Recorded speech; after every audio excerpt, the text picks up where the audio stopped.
Now, this narrative actually unfolds God's grace through three very distinct movements.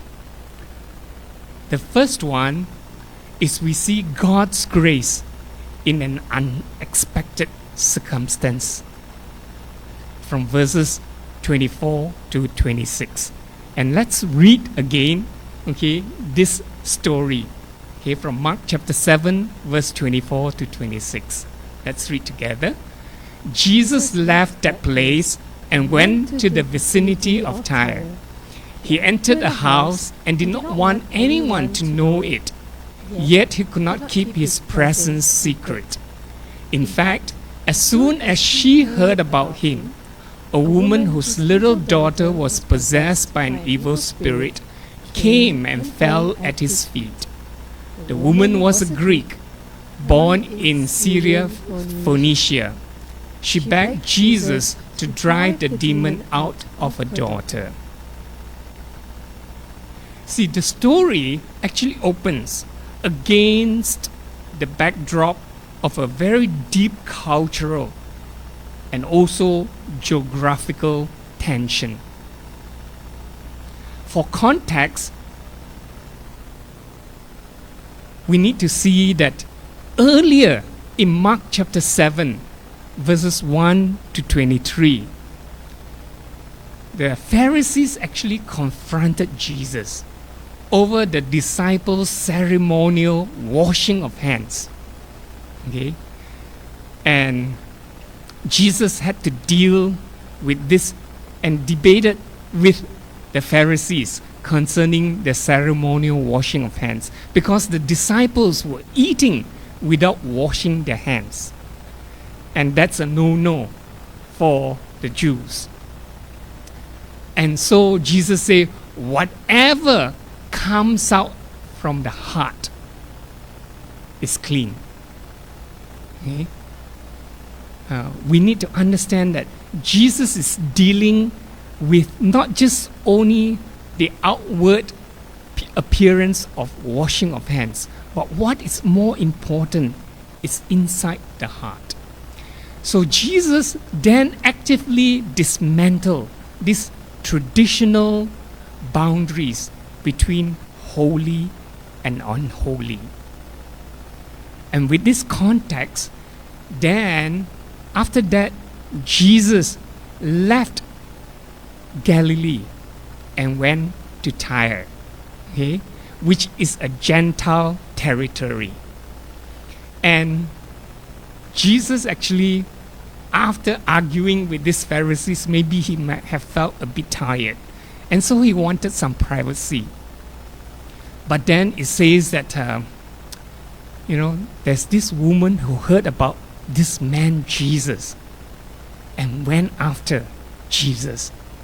So we see that divine appointments often overrides even human plans.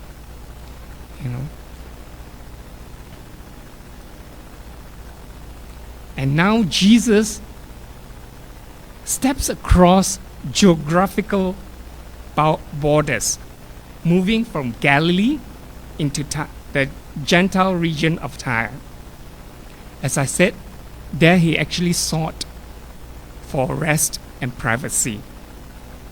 But then, immediately, he was approached by this Syro-Phoenician woman whose young daughter was tormented by the evil spirit.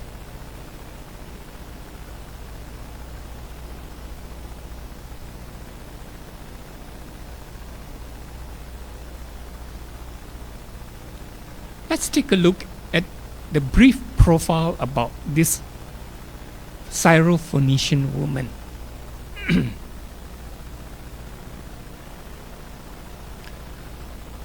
In her desperate faith, she was driven by love for her daughter.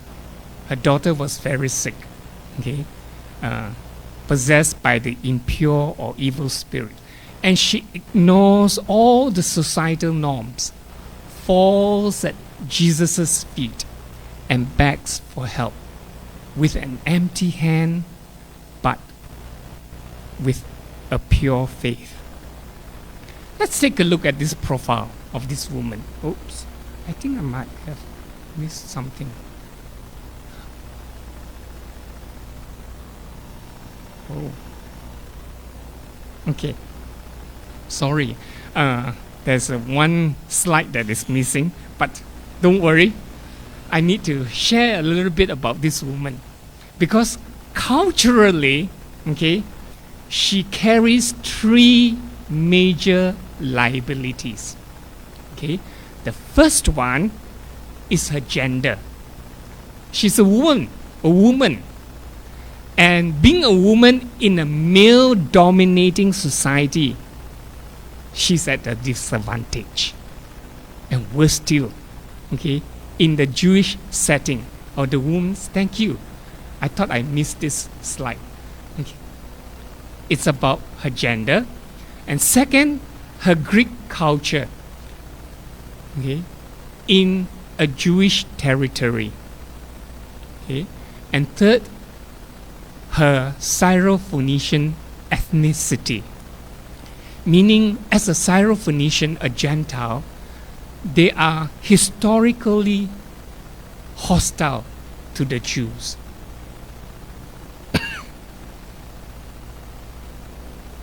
Yet, as I said, driven by her love for her daughter, her sick child, she disregarded every social, ethnic, and religious barrier. And having heard about Jesus being able to heal people, this quiet seed of faith takes root in her heart. So she tracks him down, falls at his feet, and begs Jesus to heal the daughter or to deliver the daughter. Now we must understand she actually has nothing to bring to Jesus. No merit, no personal merit, but only a deep personal faith with an urgent need. And this brings us to the second point. Oops. The astounding test of God's grace. Okay, verse 27. Let's read this and let's read it slowly because we need to understand what Jesus is saying here. Okay, together. First, let the children eat all they want, he told her, for it is not right to take the children's bread and toss it to the dogs.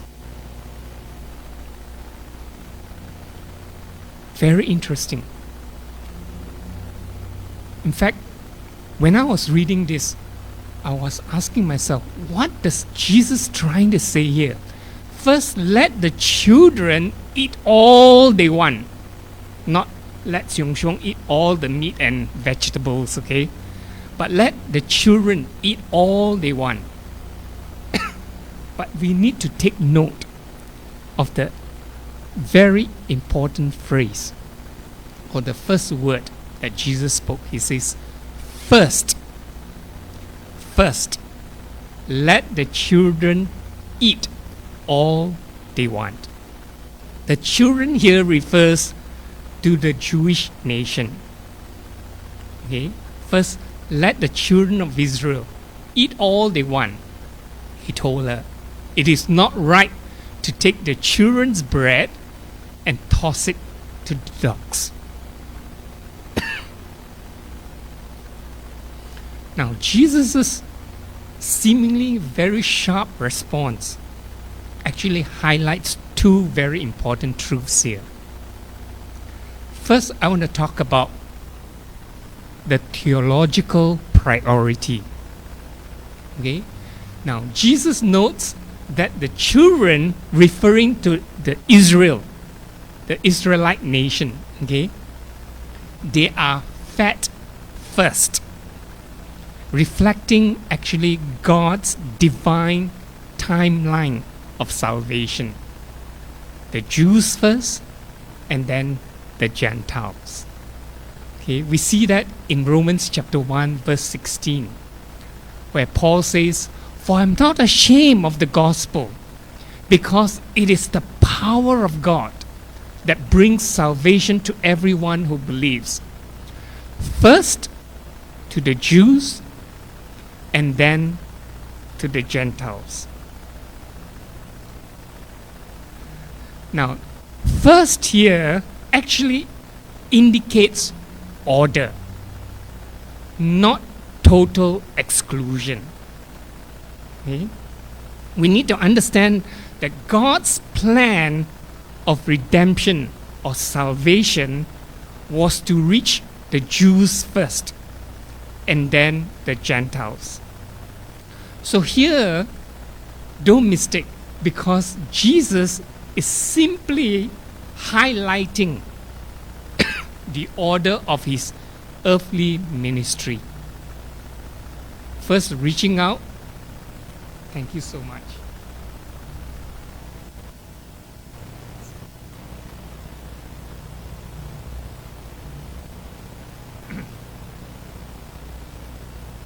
He's simply highlighting the order of his earthly ministry. Because if we read in the Old Testament, God chose the nation of Israel. Even in the Abrahamic covenant, okay, God blessed the nation of Israel, or the Jews first, to be a blessing unto all the nations. That's the Abrahamic covenant. So Jesus is actually only highlighting, okay, the divine timeline of salvation. Not that the Jews are so very important or superior. No. Okay? Then we take a look at this dog metaphor, which I mentioned a while ago in my early introduction. Okay? Now, Jesus used this Greek word, kainarion. Okay? Actually, it refers to the household pets or little dogs like my xiong xiong. Okay? It does not refer to the scavenging street dogs. Okay? But the Jews always like to use this word dogs to belittle the Gentiles. Okay? But Jesus is actually using something very, I would say, having your little dog at home. When I take a look at my xiong xiong, he's like my adopted son. Okay, I not only adopt him as my baby, okay, but to take care of him. Okay, and likewise, that's the same term of endearment that Jesus used when she was referring to, let the children of Israel eat first. Do not let the crumbs of the table fall into or toss it to the dogs. Okay? But then the woman says, even the dogs eat the crumbs under the table. Now, why this peculiar test, you may ask? Why is Jesus, using this peculiar test? You see, the purpose of this test is not Jesus belittling or mocking this woman. He's actually testing and drawing out her genuine faith, encouraging her to rely entirely on God's mercy rather than human rights or privilege. It's very important for us to understand this. Okay? Jesus uses this test is to draw out her faith, to depend on God, not on our human strength, not because we deserve, okay, we have our rights to be heard. He's actually creating this opportunity for her genuine faith to shine out. inviting her to rely fully on Jesus' grace rather than her ethnic background, which I mentioned. The Syrophoenician they are very hostile to the Jews. Okay? That's why the woman her response was brilliant. Okay? Even the dogs eat the crumbs under the table. That brings us to this third point. The humble access to God's grace. Let's read verses 28 to 30 together. Lord, she replied, even the dogs under the table eat the children's crumbs. Then he told her, for such a reply you may go. The demons has left your daughter. She went home and found her child lying on the bed and the demon gone.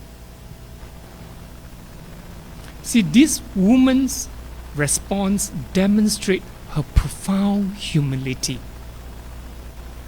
Okay? Do you notice? She says, Lord. Okay? That means she actually acknowledges Jesus' supreme authority. Lord. Okay? As I mentioned, because of a Syrophoenician background, okay, the Syrophoenicians are at odds with the Jews. But here she begins by calling Jesus Lord, because she accepts the metaphor of dog, okay, little dog or puppy, okay, whatever you want, and instead of taking offense at that metaphor, she responds by saying, even dogs, the dogs, okay, under the table eat the children's crumb, referring to the Jews, okay, the children's crumbs. Now, we need to understand second thing is that the recognition of Christ's sufficiency. You see, this woman doesn't even demand a seat at the main table or even challenge Israel's place.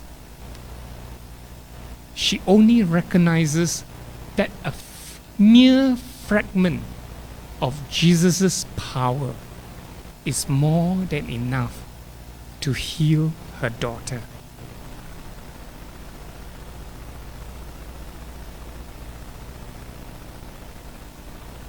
So impressed by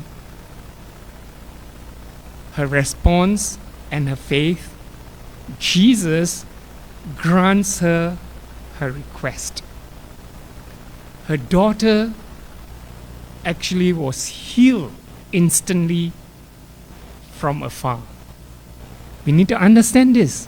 Jesus did not even go to the woman's house to lay hand on the daughter. Okay? It actually here proves that Jesus' authority is not dictated by even physical boundaries. Jesus' power, okay, is never limited by our human limitations or boundaries. And the mother's confidence was truly astounding. You see, her faith did not rest on any physical ritual or even the touch. Okay?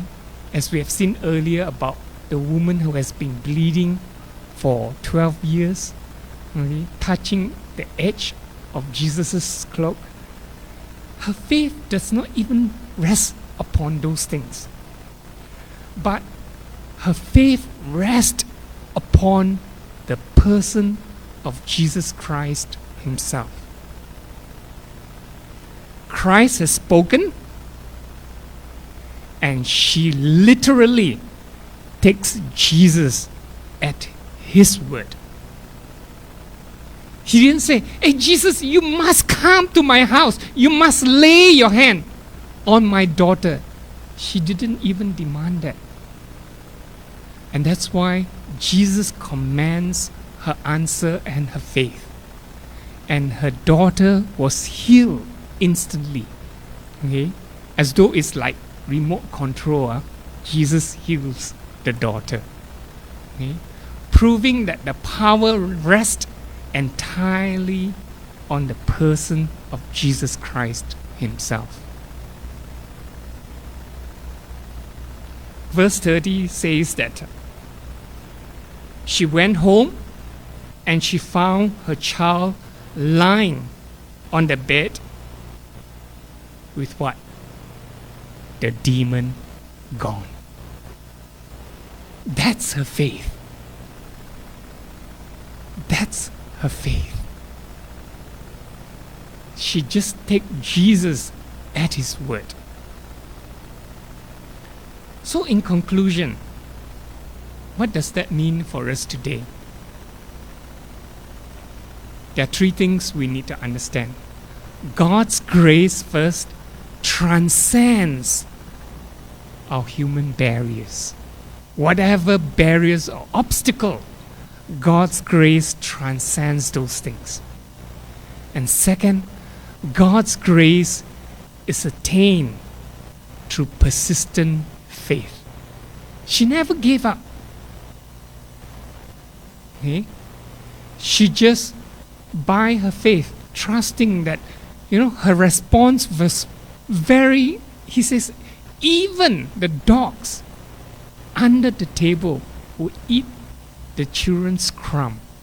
She did not even fight for her right to be at Jesus' main table or the king's table. Just the small crumbs of God's mercy is more than enough. That's her faith. And we see God's grace is attained through a persistent faith.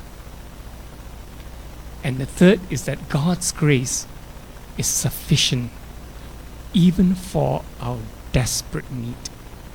Whatever your need is.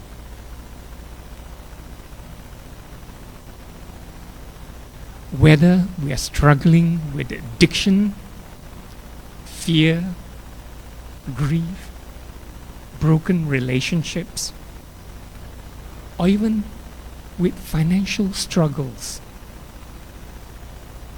we don't need Jesus to alter his divine plans. All we need is this faith, the small fraction of his healing power that is enough to restore us completely.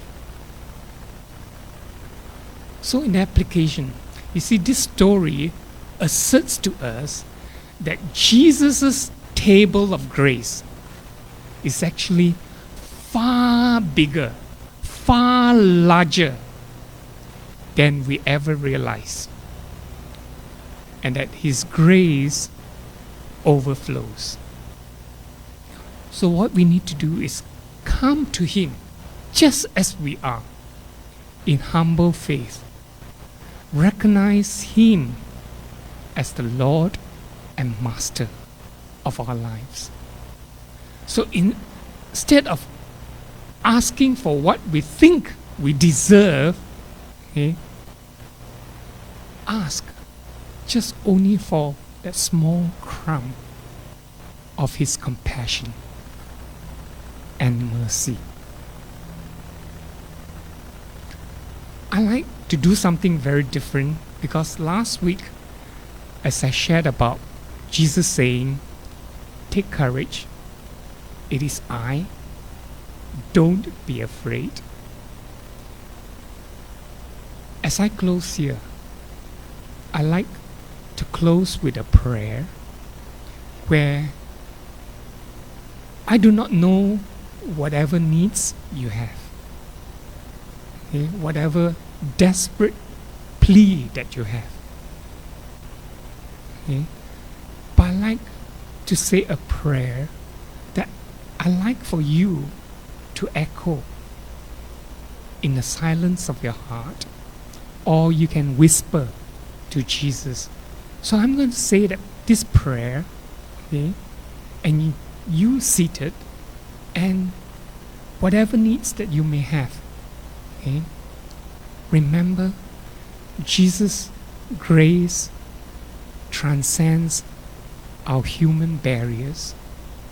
God's grace is attained through just our persistent faith in Christ. And remember, God's grace is even sufficient for our desperate need, whatever that need is. Okay? Shall we bow our heads?